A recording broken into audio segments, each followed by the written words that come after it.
Velkommen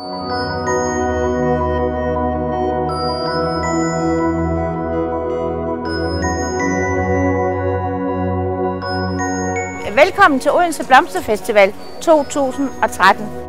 I år er det 15. gang, vi har Blomsterfestival, og vi har temaet ud i den store verden. Vi prøver på at lave en fantastisk festival med rigtig mange mennesker, med mange spændende ting. Vi har børneting, og vi har Violas værksted, vi har Annette Jan, og vi har ikke mindst Miljøteltet, hvor alle børnene kan komme over og lære noget om vand og miljø og alt, hvad vi kan genbruge. I år har vi også en international konkurrence, hvor 10 deltagere dyster om en større pris. Blomsterne er jo i centrum her, og vi har ca. 200.000 blomster udstillet på 17 forskellige pladser. Blomsterfestivalen besøges af ca. 250.000 mennesker per år. Der er også rigtig mange udlændinge til stede her.